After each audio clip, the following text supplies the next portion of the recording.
Welcome to this episode of the Happy Workaholic Podcast. I'm your host, Kellyanne Gorman.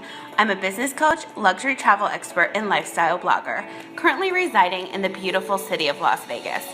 The Happy Workaholic Podcast is a happy, healthy, positive, and very productive show about living life in the fast lane, learning how to slow down, and how to become the best version of yourself through inspiration, motivation, and determination, both personally and professionally. If this sounds like something you're in need of in your life, then you've come to the right spot. I'll be sharing some of my favorite business tips, personality, and crazy stories from my own career choices. You will also be hearing from a few of my friends who happen to be entrepreneurs like myself. Don't forget, the conversation continues after the show on Facebook, Twitter, and Instagram under the hashtag #TheHappyWorkaholic. Now, if you want to hear any of my exclusive news first, just visit my website, kellyannegorman.com, and sign up to receive my weekly VIP newsletter. Now let's get started with today's show. Hey guys, how are you? It is Sunday, almost evening, and I wanted to do a podcast about how to prepare for chemo. So obviously this podcast is about business and luxury travel and life, my life. And right now, my life is kind of crazy health-wise with my autoimmune disease I have called Neuromyelitis Optica, otherwise known as NMO. You can read more about my story if you go to justforuscommunity.org and watch a video and see what it's all about. But in the meantime, I would like to do a podcast about how to prepare for chemo because I know that there's a lot of other people out there that are going to have to go through this, and I just feel more comfortable voicing it through my podcast. I'm not prepared to do a video or Facebook Live. I was doing those a couple months ago, but I've been on steroids for months and I just don't feel comfortable doing video right now. So what I can do is share everything I'm going through on my podcast. And one thing with this disease is that it attacks your immune system and you can go blind and be paralyzed literally within the drop of a hat. So this is why I made the decision to move forward with a podcast, because you never know what's going to happen down the road. And if I were to do Facebook Lives and a YouTube channel, I would need, I wouldn't be able to do those. But I can still talk if something were to happen to my vision. So that is, which I've talked about before in another podcast, why I decided to move forward with this and not the book that it was, because that process just takes too long and life's too short and I was ready to move. So here we are. So back to the story of this podcast is about how to prepare for chemo, how to pack for chemo. So a little background story. I actually took care of somebody many years ago that went through chemo for about 9 months in Manhattan at Sloan Memorial Kettering. And I know the drill. It was my job, literally. So I know what to pack. I know the snacks, but everybody, I don't even know how to explain, except I know the drill. I know how to prepare for it. I know what to pack in the bags. I know what to have in case of emergency and all of those things. But it's very strange that now it's me that's going through the chemo. So half of my brain is so freaked out. And the other half is this is your job. Just pretend it's your job. You know what you're doing. Pack the damn bag and just get a move on. So as I said, today is Sunday. It's almost 5 o'clock. And tomorrow I am getting a port installed. And if you don't know what a port is, it's basically, I don't really want to explain it. I don't want to not explain it properly. So just Google it, what a port is. But basically, a PICC line is another version. It's an invasive procedure to get the chemo inside. So it's a little metal square the size of a quarter that's going to be inside my chest, which is freaking me the F out. But it's just something I have to do because after a 9-day hospital stay and having 14 IVs and a 2-hour procedure of a PICC line that didn't work out, my chemo doctors and my neurology team, they can't risk having a vein issue to get this drug in my body, which was an issue at the hospital. I had no way of getting my IVIV treatment, which was like glue, like thick glue into IVs that just wouldn't stay in my veins. So the port is the only option. My team of doctors, they just said you can't come here like in a what if situation and you not get this treatment. You have to be here every week. So basically they just like poke a hole where the port is and like plug me into the machine. And the chemo is like a liquid clear drug. So it's nothing like the IVIG I got, which is like a plasma exchange, like a blood transfusion. Like it's super, super thick, like thick glue. The chemo is like clear liquid, like water. But the problem is my veins are not my friend. So we can't have that issue. So in preparation for my first chemo, which is on Wednesday, I have to get my port tomorrow. They give you local anesthesia, which I hate. I would prefer to be knocked out. But I'm mentally convincing myself as the day goes on that it is going to be just like my PICC line. I'm not going to feel anything. And I'm going to be okay with not showering for 7 days and having a metal foreign object in my body because that's just how it's going to be.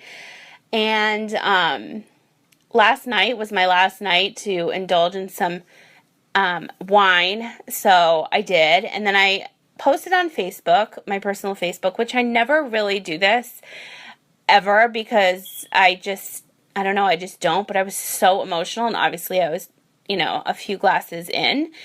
And I just posted that it was an emotional day and I had to finalize my will because, you never know what's going to happen and I have to have these legal documents ready. So yesterday I finalized them and it was just like way too much emotions, like having to state whether you want to be buried or cremated and, who's involved and just everything. Like, it's just not a fun thing to do. And it made it a reality. And then it brought me back to that place when I was taking care of somebody years ago. And I'm like, oh my God, like, how is this my life right now? But I just have to suck it up because it is and stay as positive and strong as possible. And I got an overwhelming amount of messages and texts and comments because I posted that. And I had to actually state that I do not have cancer, that I have an autoimmune disease because chemo, people automatically assume that you have cancer. So I guess I should have written that, but I wrote it after. And I thanked everybody because it was just so nice that literally people I grew up with or went to kindergarten with and people that I've worked with from all around the world have been contacting me. And it makes me feel so good because inside I feel so anxious and it's just not, I'm trying so hard to stay as positive as possible. But in reality, this is not going to be a fun week. But in regards to this podcast and why I wanted to do something, voice about how to prepare for chemo and how to pack for chemo, because I know there's other people out there that are Googling the heck out of everything and doing everything I'm doing. So I'm here to maybe save them on the drama of doing all of that and give them some like good tips and like great advice from my experience and what I'm doing now. So the first thing that you want to do, and I actually posted this on my Instagram stories the other day. I'm flipping in my planner right now because I want to make sure I get everything, is make a list. Like I always say, I'm like a list obsessed person of everything. First of all, my chemo is once a week and for the first month. And then after that, it's once a month. That's what they say now. So who knows after the fact, but that's my personal treatment plan now. Each treatment is going to be like 6 to 8 hours. So you need projects, you need a lot to do. I don't know, maybe I will sleep the whole time. Like, you literally don't know, but I've been a personal assistant for a lot of people before. And I just know the drill when it comes to being prepared and having everything you possibly need. So I'm really lucky to have that experience because now I know kind of like the drill with that part. So a couple things that you definitely want to make sure you have are your phones, your iPads, your laptop, your electronic devices, and do not forget any chargers. And because I'm so high maintenance, I actually brought my extension cord with me to my last hospital visit when I was admitted. Because these machines take up all the plugs. And if you're stuck there and you want to be, working and getting your mind off things and like writing a blog or just doing anything and you need outlets, they're not going to give you one. So you need to prepare. So I brought my outlet, my extension cord, and I'm like the most high maintenance patient. But listen, if you're going to go out, like you need to go out happy. And if I have all my devices and I'm talking to my friends and doing something I love to do and getting my mind off of, going through this like health ordeal as it is, I'm going to feel a lot better and like calmer about this situation. And it's just like anxiety written all over it. So back to the list. You want to have all your devices. So your phones, your laptop, your iPads, your tablets, all your chargers. If you want to be high maintenance like me, you can bring your extension cord. And by the way, if you're listening to this and you actually do this, you have to send me a picture and let me know what your nurses think because it's funny, their reactions. You definitely want to bring a comfortable blanket. I have one specifically for my little hospital trips now that's like nice and soft and makes you just like feel at home and comfortable. You want to bring your headphones. I have wireless, and then I have noise. What do you call them? You can't have the noise. Oh my God, I'm losing my mind. I can't think of the name. But I bring two just in case. And then you want to bring books. You want to bring a workbook. I'm bringing a personal development book called Style Your Mind by Kara Alwell-Leba that I love, and I haven't gotten through it yet. And so I figured this is the perfect month to do so. But like I said, I might like pass out and sleep the whole time, or I might be sick, or I might be constantly eating. Like I don't know. So you have to be prepared. So those are some of the things that you definitely want to bring. You definitely want to have a bag. I actually messaged one of my friends on Facebook the other day. I said I feel like I'm packing a like pregnancy bag. When you're getting ready to have your baby and your bag's all packed. Like I have a chemo bag. It's so crazy. So I have cards, blanket, chargers, headphones, laptop, my books, my workbooks, obviously my planners. Anything that's going to make you feel as comfortable as possible is what you want to have packed in your chemo bag or bag that you're going to get any kind of treatment. I also had this when I had my 5 days of my IV steroids. I had a bag like this too.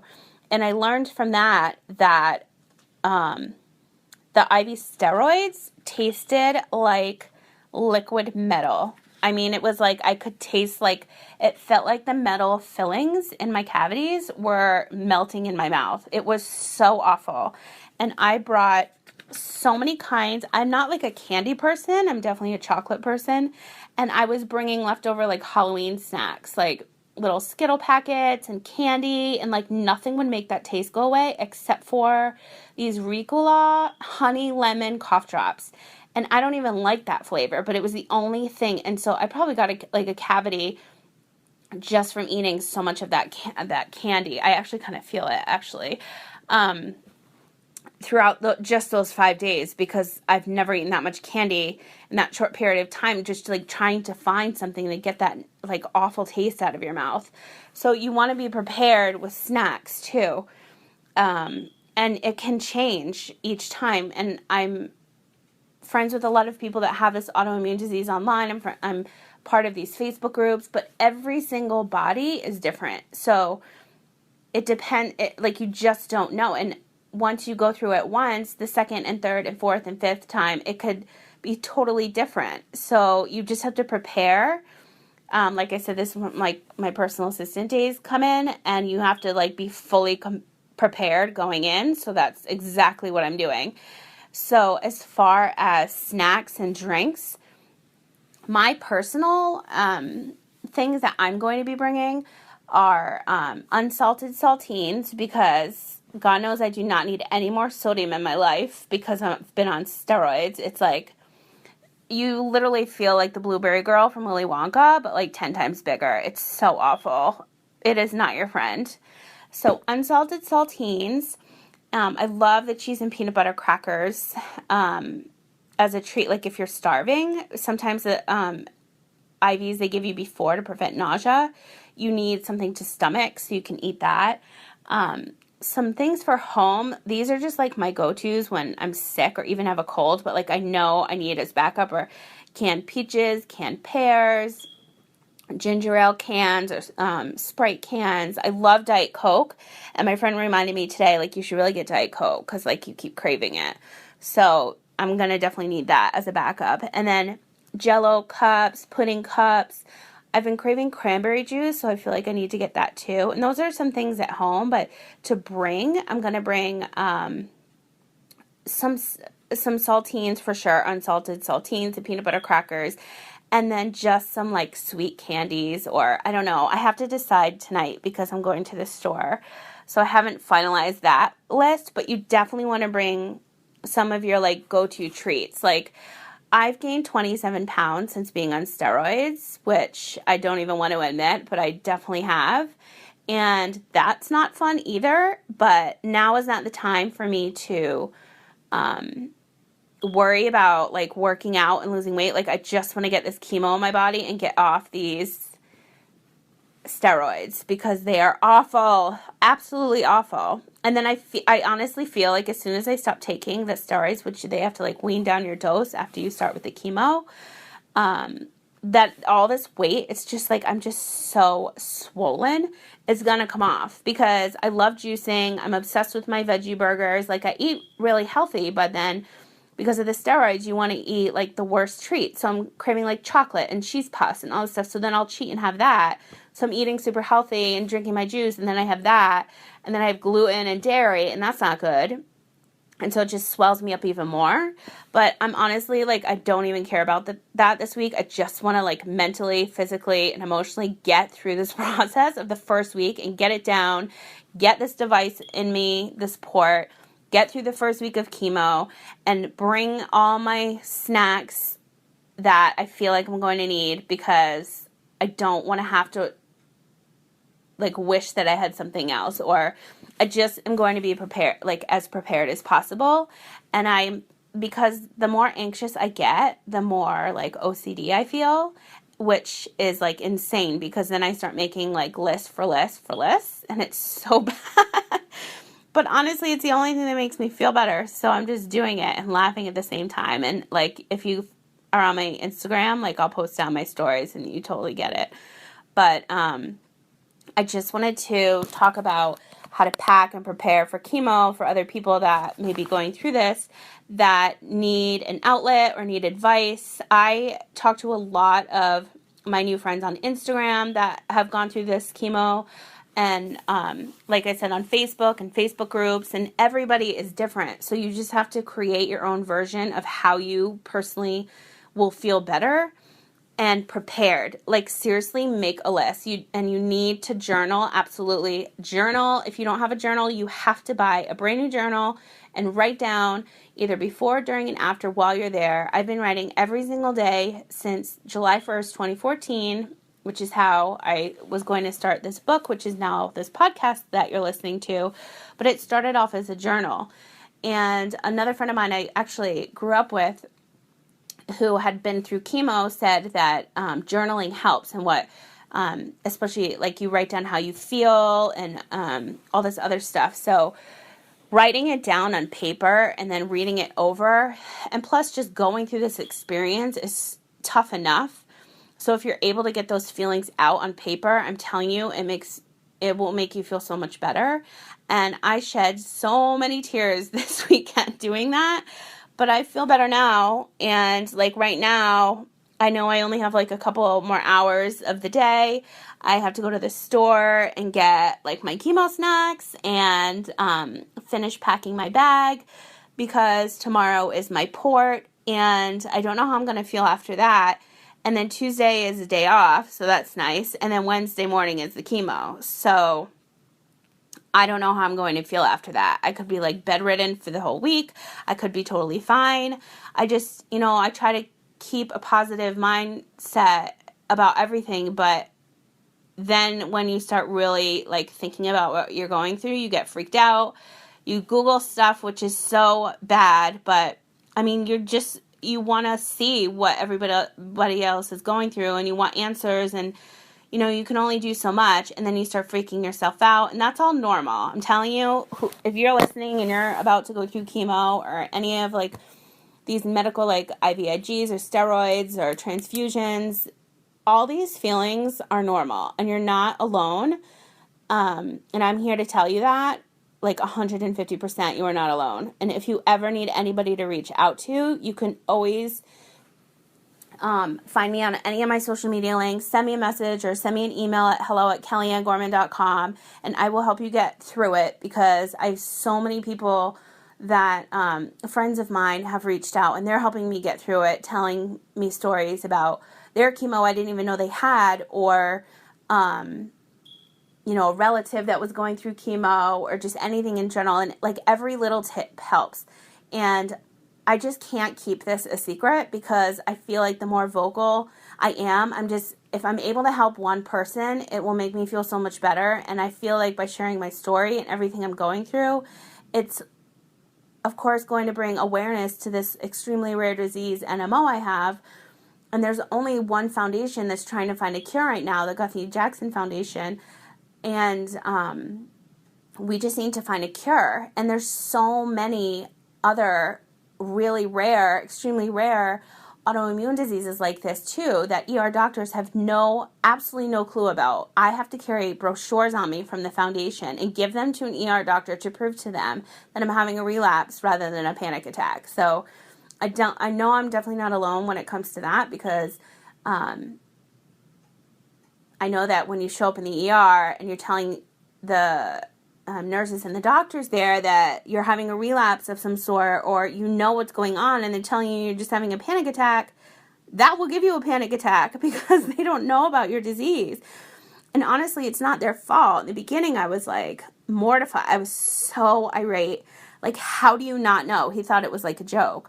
And then I gave him a brochure. Actually, I don't think I had the brochures on me at that point. That's why I got the brochures. But the first time. But, I mean, there's so many extremely rare autoimmune diseases out there. But at this stage in my life, the chemo is the next treatment. And I'm just going to hope for the best and get through this week of my port. Once I I have my port in and I'm like over that because I'm not knocked out, not under anesthesia, it's just local anesthesia. And, they cover you in the whole blue tarp and it's just like not a fun time. And the whole process takes like almost 3 hours. I'm just not excited about it. But anyway, this is my life and this is my podcast and that's why I'm talking about it.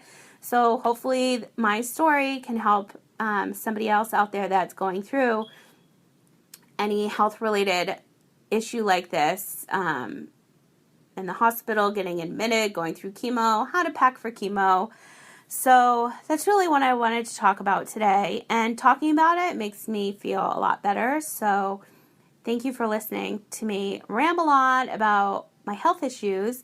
But like I said, I'm just gearing up for one heck of a week and hoping that by sharing this on my podcast, I'm able to help at least one person feel a little bit better about themselves if they have to go through this journey themselves or have a friend and they can pass this information on. And just know I'm always available online. So if you ever need to reach out, like I said, you can shoot me an email at hello@kellyanngorman.com or find me all over social media.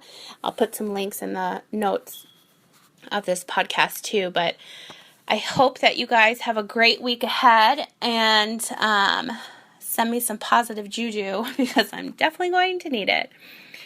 Until next time. Thank you so much for listening to today's show. If you like this episode, please let me know by writing a review for the Happy Workaholic Podcast. I would truly appreciate it. As I always say, sharing is caring. Don't forget, the after show happens on Facebook, Twitter, and Instagram. Just search under the hashtag The Happy Workaholic. That's where I'll be to answer all of your questions about any of my episodes. Now, if for some reason you're not on social media, you can always reach me via my website at kellyannegorman.com. Oh, and while you're there, make sure you sign up to receive my VIP newsletter. You'll be getting those delivered in your inbox every Wednesday. Thanks again for listening, and we'll talk again soon.